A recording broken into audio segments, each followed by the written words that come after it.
Jack Eichel says over the weekend that Bruce Cassidy was the reason VGK won the Stanley Cup. Sounds really familiar. We'll talk about that on today's show ahead. Your Locked On Golden Knights, your daily podcast on the Vegas Golden Knights, part of the Locked On Podcast Network. Your team every day.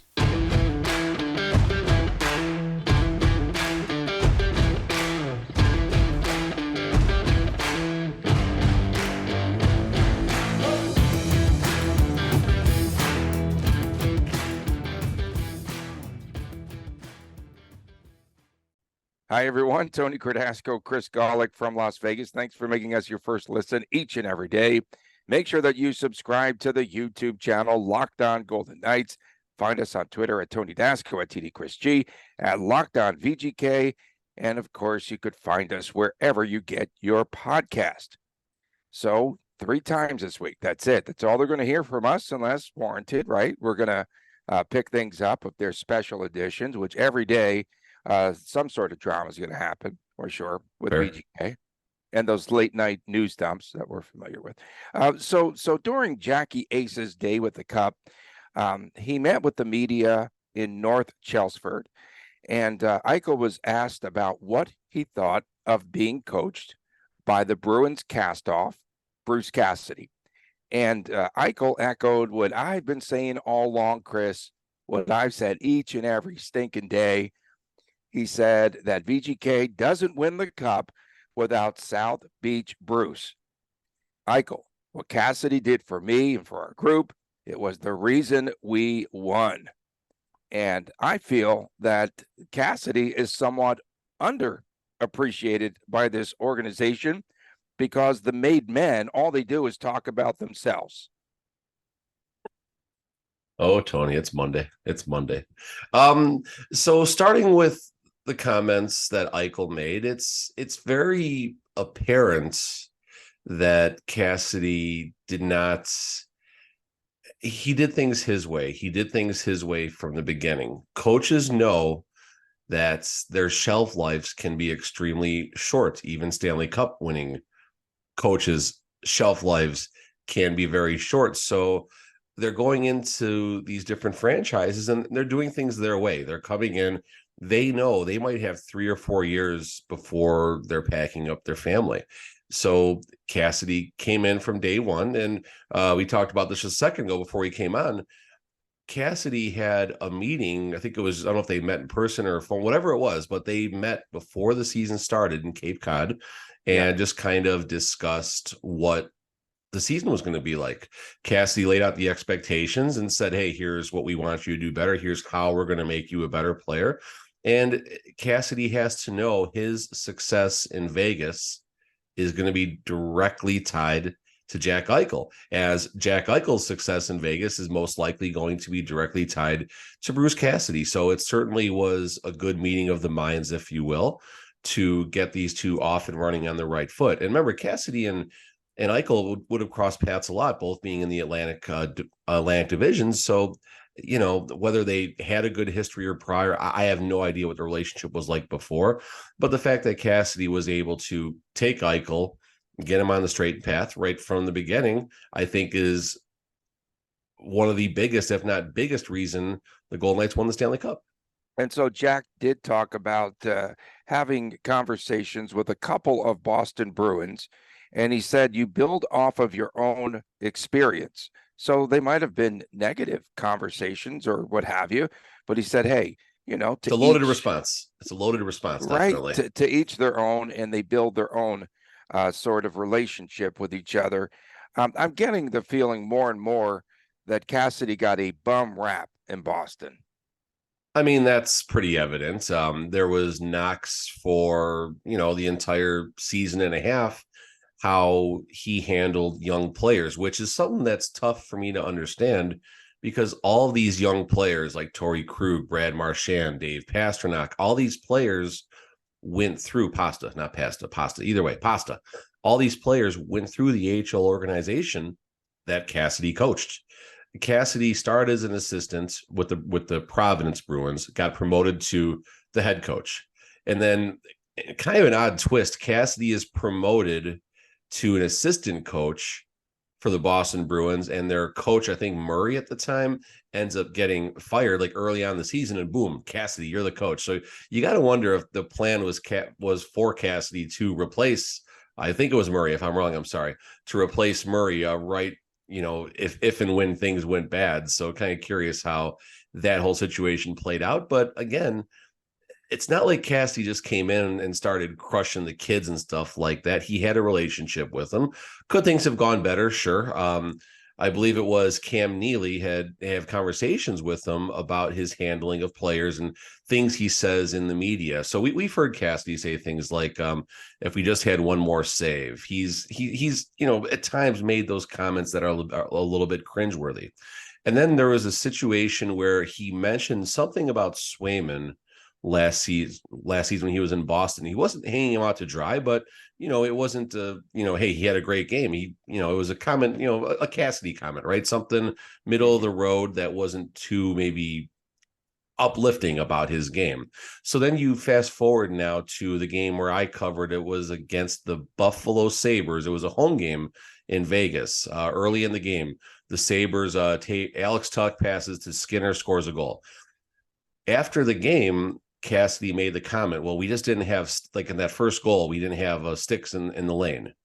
Okay, so we went back in the media room and we watched the goal, and oddly enough, it was Jonathan Marchessault who had his stick facing the blue line instead of having his stick in the passing lane directly across the slot, which led to the goal.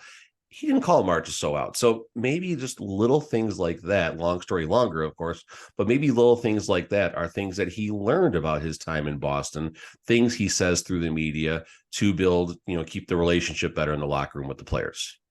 Brucey definitely understands. You say Brucey. You just say Brucey. Yeah, okay. I don't know where I'm going with this. But we're on terms. He definitely understands what buttons to push. And furthermore, Eichel's dad, Bob, Jack and his dad are very, very close. And he's a hockey dad and took him to the rink as a kid. And they've got a great relationship together. But Bob said that Cassidy made his son a 200-foot player.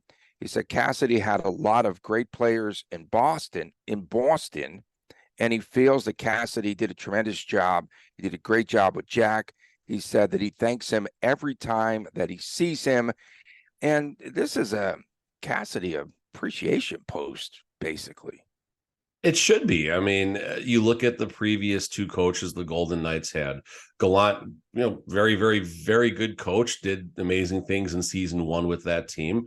But in my opinion, he's forever going to be known as the coach that blew a 3-1 lead to the San Jose Sharks. I don't care about the major nonsense. That doesn't bother me. I don't care about that anymore. The fact that Gallant was able to allow a team to come back being down 3-1 to beat the Golden Knights, and the fact that they had that lead in the third period of that game and all that nonsense happened. So, that's my take on Gerard Gallant's history with the Vegas Golden Knights.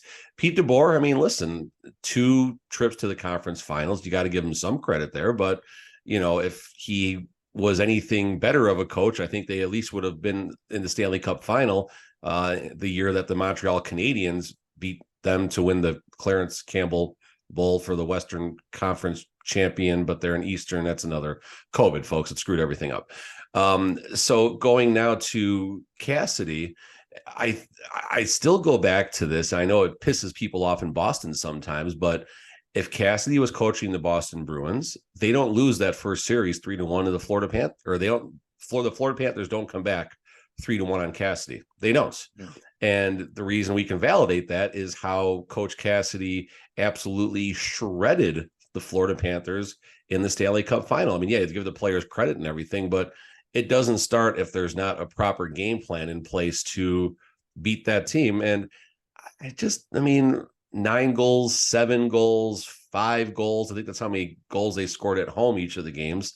I think Cassidy had a decent plan in place. I think he could have handled them with a Boston Bruins lineup that set the league record for most points in a regular season. Now, okay, fine, Boston. If you want to shred me here, go right ahead. Does Cassidy get the best record if he has that Bruins team? Are things different? Fine, whatever. But you get where I'm going with this. Well, it's all about the chemistry of this team, too. And then I definitely am someone that really does appreciate his in-game changes and adjustments. I think he does a tremendous job. And we've heard interviews where the analytical side too. Yeah, that former players have said that his adjustments are second to none in game. He sees things that other players don't see, other coaches don't see on the ice, and he's quick to adapt. For Cassidy, the ceiling. Let's talk about this.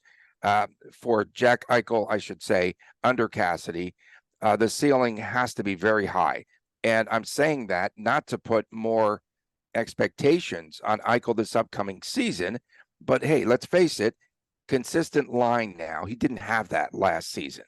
And if they stay healthy, the sky is the absolute limit. And then his familiarity now in year 2 under Cassidy, I think is going to help him also to grow. I think he's going to be a much better all-around player in season 2. He didn't have a line. He didn't have line mates that were there every game. I mean, you have to go to when after the trade deadline, and then they moved around Barbashev, and then they finally find a space for him. And then, with injuries and Stone, I knew was not the answer on that top line. I knew that at the time. And then Jonathan Marchessault so obviously fits in. But for Jackie Aces, man, the sky's the limit, truly, under Cassidy. And now, again, having that consistent line. Yeah, I mean, obviously Barbashev wound up being the missing link. We've beat that drum pretty hard down the stretch, and we should. I mean, that's certainly fair. And Cassidy, now we're getting a chance to see how he can help players grow. We know what happened in season 1, obviously. Good things happen. Stanley Cup, woohoo. Can the same thing happen in season 2? It's tough. It's a tall task. And, in all likelihood, the Golden Knights will not repeat as Stanley Cup champions, but the possibility to repeat will be there. I'm not going to tell you to shut up on that one, because that's a fair statement. Okay, Tony. We'll do that on Wednesday. We're going to back that up till Wednesday, folks, if you're tuning in for that. But back to, I'm curious to see what these players will learn under Cassidy. And you start with Jack Eichel. Obviously the consistent line is certainly going to help a ton, but how much better of a player can Eichel become where Eichel doesn't have the weight of an entire organization like he did in Buffalo to succeed? He just gets to show up to the rink. He's going to lead. He's still a leader out there. Like, we're not going to say he's not important in the locker room or anything like that, but he's not the man, even as weird as that sounds. Like, he's not the only man is probably a better way to say that, because he is the man, as is a lot of other people in that locker room, but he has support. And that was, again, something else that Kelly McCrimmon said. I think it was either in Nashville around draft day, or it was maybe my question at media day, but in all the steps when they're considering bringing in a player to Vegas, it's not just about the talent of the player. It's about the players in the locker room, the players around him, and what will this player's role be besides just simply being a line 1 center? Do they have enough support around him? And then you think about players like Mark Stone, Alec Martinez, Marchessault, blah, blah, blah, Pietrangelo, all this leadership and stuff. And Michael's going to fit in just fine. And can he become an 85, 90-point player? Health pending, I don't see anything stopping him from being a point-per-game player next season. Coming up next, VGK's scoring was up this season. Will this juggernaut carry over into next season? We'll talk about that when we return right here on Locked On Golden Knights. Take your first swing at betting MLB on FanDuel and get up to 10 times your first bet amount in bonus bets up to $200. That's right. Just bet $20 and you can land $200 in bonus bets, win or lose.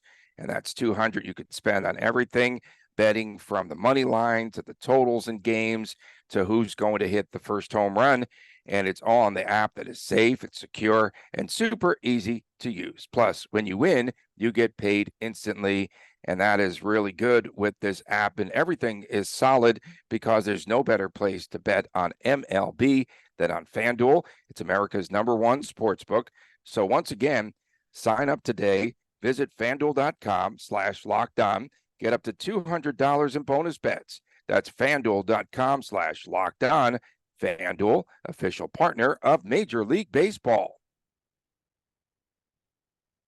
Welcome back. Locked On Golden Knights. Tony Cardasco, Chris Golick from Las Vegas. And a reminder that we now have pared it down to 3 days per week. And you have to guess which 3 days those are going to be. Well, we still have WTF, What the Friday. it'll probably be Monday, Wednesday, Friday. But of course, we are so nimble on this show that if some news does break, we'll do a special edition because we're here for all of you. And make sure that you subscribe to the YouTube channel, Locked On Golden Knights. A little chatty today. Remember when Matthew Tkachuk, Shut up, Tony. When Tkachuk had asked, how in the world will the Florida Panthers stop the VGK juggernaut? Well, it turned out that they couldn't. It did. He must have seen that coming. And again, this, and neither could the rest of the league, to be quite honest with you. This could continue for the upcoming season. And down the stretch after the All-Star break, VGK secured 49 out of a possible 62 points. And Chris, VGK averaged 3 goals per game this season, 4 goals per game in the postseason. And this is a team that previously, as we know, and we stressed this a lot going into the playoffs, they had all of these scoring droughts, and that kind of kept them from winning it all. Will the Golden Knights continue to score goals at this rate this upcoming season? Losing Riley Smith certainly is noticeable. A lot of 55, 60-point seasons, and nothing to say he couldn't have done that if he would have remained a Golden Knight.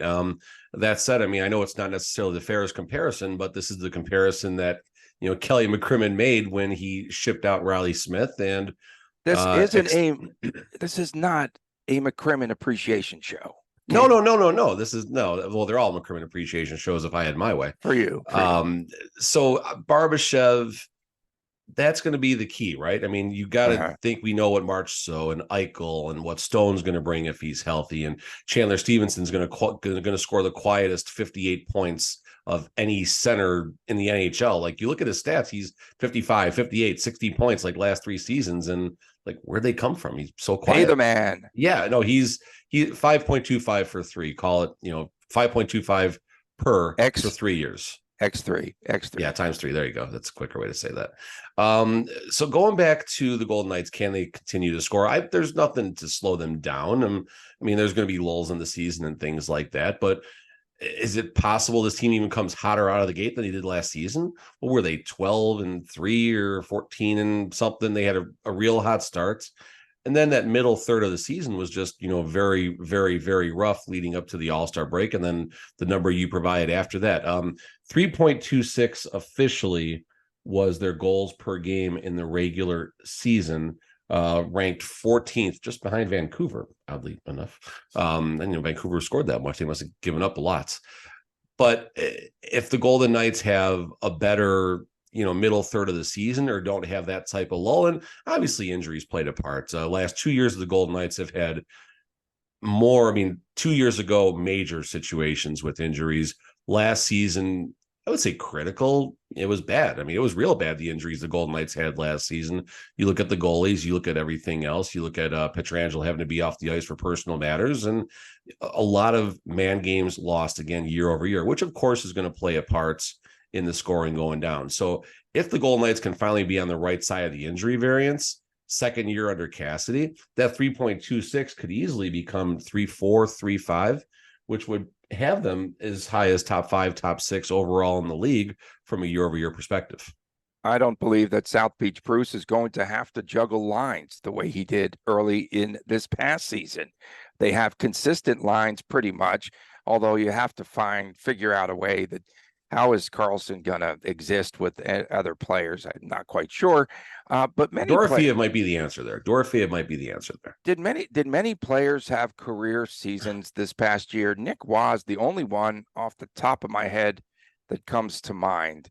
Career seasons. I'm not quite sure. I think he was like 30 points though, wasn't he? Or 37 points, Nick? But it was a career best. I think it was yeah. I guess. Anyone else? Will Carey was on the path. He was on the path for 20 goals and got injured. Kind of going from the bottom up. Theodore spent a lot of the year hurt. White Cloud injuries. McNabb. No one really on the defensive side. Doesn't score. Going on the top. Marchessault, if you want to count the Conn Smythe. McNabb. 1 goal would be a career year. Fair enough. Conn Smythe for March or so you can just simply say it for that reason, if no other reason. Stevenson's done exactly what he's done since he's been here. I won't say the William Karlsson word that gets you all fired up and things like that. Not on a Monday. Brett Howden turned it up in the playoffs, but the regular season he regressed. So be curious to see. Maybe this is, we kind of hit on this last show or last week about players that might have a breakout, but who could have a career season next year? That could be an interesting topic to kind of go up and back about. Okay, summer topics. We got it. I wrote it down. Do you know who led the team in plus minus this past season? Is it White Cloud again? No. Eichel. Alec Martinez. Alec Martinez plus 30. I think Eichel is plus 27. And all of us are trying to discard Martinez. Isn't that interesting? When I went back and was looking through some stats here the past few days, I was like, wait, that can't be right. And it is plus 30. Listen, we both took our turns dogging Alec Martinez. There was times he was just beaten to the puck, beaten, behind the net, and beaten up by the puck. Beaten up by the puck. Yeah. So, the fact that he did have that, you telling me Alec Martinez led the league led the team in plus minus is like me telling you Chandler Stevenson had a quiet 58 points last season or whatever it was. Like, it's kind of surprising to me. And that's a good thing because, Martinez, he's getting up there, guys. That's what happens. And the fact that at his age, he's now, he's doing the Peyton Manning thing where he may not have the skill and the strength and all of that, but he's got the mind to beat you. He has the hockey mind and mentality to beat you. Acumen. There you go. It's a better word for the broadcaster. So nothing to say, he can't get one more solid year like that. The D-man, will they continue to score goals in this structure in Bruce Cassidy's system? Shea Theodore, we did highlight on that in our last show or Thursday show, whatever it was, about players year over year that can have an increase in the system when comparing to how players got better in their second year under Gallant, in their second season under DeBoer. And Chandler Stevenson, I'm sorry, I keep saying Stevenson today. Shea Theodore did have that mold to him. It did seem like he would have the opportunity based on his history and how he improved with previous coaches. It would stand to assume Chandler, or I keep saying it, Aiden Thompson, Logan Hill, just keep it going while we're at this on a Monday morning here. Shut up, Gulf. Shut up, Chris. There, we both did at the same time. That was pretty good there, Tony. But long story longer, as I'm rambling like a fool here, Shea Theodore will do better next season. That's the point. Next. Okay, VGK will definitely have targets on their back. Do they continue to consistently score, those Pete DeBoer 3 goals per game that it takes to win? Yeah, there's, again, Kelly McCrimmon, we're going to keep the roster intact. We're not bringing anyone from the outside. He kept the roster intact. He didn't bring anyone in from the outside. They will. I think so. I think they're really waiting to see what happens with Brett Howden's extension. And yeah, we'll leave it at that. I think they're waiting to see what happens with Brett Howden's arbitration situation, which is, the hearing is exactly a week from today. But you did see a lot of other players like Torpachenko, Ross Colton, some other players around the National Hockey League. They are starting to settle now prior to their arbitration hearing. So I think it's better than even money. I'll put it minus 195 that VGK and Howden agree to terms for probably a 1-year bridge. And then we'll see what happens next season. Coming up next, we are trekking the Stanley Cup, find out where it's been and where it's going. We'll talk about that when we return right here on Locked On Golden Knights. Welcome back on Locked On Golden Knights. Don't forget, each and every Friday, What the Friday comes your way, and that's always fun. And we'll stay consistent throughout the summer and do Friday shows. What the Thursday just did not work. We tried that once. That was weird. Of course, and make sure that you subscribe to Locked On Golden Knights on the YouTube channel. So we know that Jack Eichel had the cup on Friday. We saw the cup in his hometown, at his high school, at his skating rink, and he had a party at night, which we didn't see many photos of. Maybe his shirt was on and everything I saw. Kind of crazy. But Jonathan Quick showed up. Where'd he come from? That's what did he do the Dasco fire exit, come in the back door or what? I have no idea. I was like, wait a second, he's on the pool deck. What in the world is he doing there? He's a Ranger now. So, okay. So we hope that the Cup is here later this week for the battle for Vegas, not the miniature one. Right. That was kind of stupid. So Saturday, SPs, that was Friday and Saturday, we've got the Fan Fest there downtown Summerlin. Saturday's the softball game, completely sold out. Hard for me to get in, to be honest with you. So that's happening. And yesterday, we saw Ivan Barbashev have the Cup. He had the Cup in Miami. He's got the best day with the Cup by far. He's got the best one so far. Okay, he spent at least 2.5 of the 5 million that he just made on the 175-foot yacht with the pool in the front.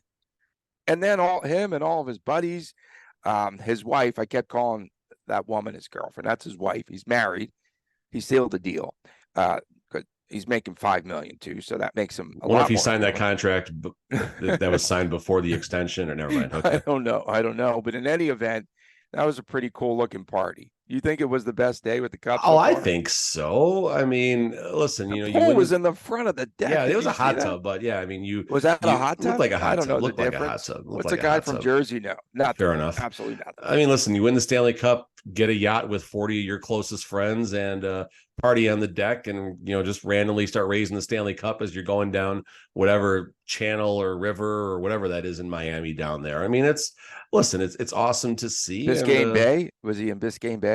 Sure. I can't tell you if it was Green Bay. I'm surprised. Well, I'm surprised that South Beach Bruce wasn't there. That's the only upset. Yeah, I mean, maybe he was quietly. No paparazzi, right? I don't know. It's so much fun to see, though. I mean, these guys are letting loose and having a good time and everything. And I did two interesting articles with Vegas Hockey Now. I did Foul Mood Friday, reasons the Golden Knights will not repeat as champions, and one of them alluded to the parties, alluded to the short summer, not a long time to heal, and the hangover effect. Exactly. I called it the Las Vegas Stanley Cup hangover flu or something like that. I combined the Vegas flu and the Stanley Cup hangover. But then today, to combat that, because I had people just going nuts and getting all in a tizzy, I did Motivational Monday, reasons the Golden Knights can possibly win the Stanley Cup. Stop playing to the crowd. No, it's not playing to the crowd. It's Monday. We got to be uplifting. If you got a case of the Mondays, read my article. You'll feel. I even had an inspirational quote in there, Tony. Oh, it's something I said. No.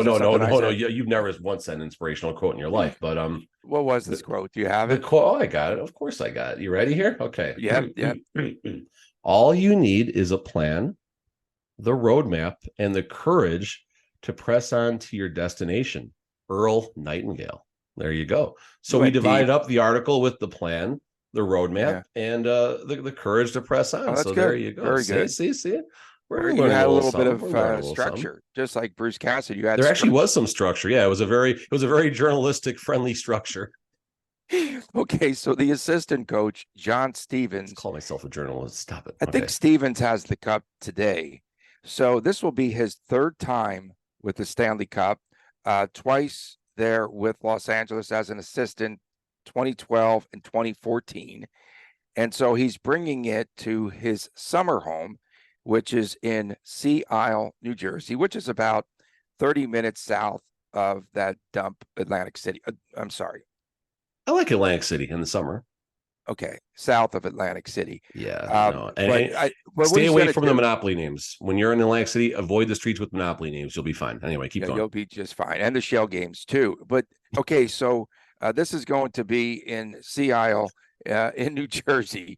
And what he's doing, which is pretty cool, is he's taking the Cup to City Hall, where the mayor will be there. But also he wants to thank the first responders of Sea Isle, New Jersey.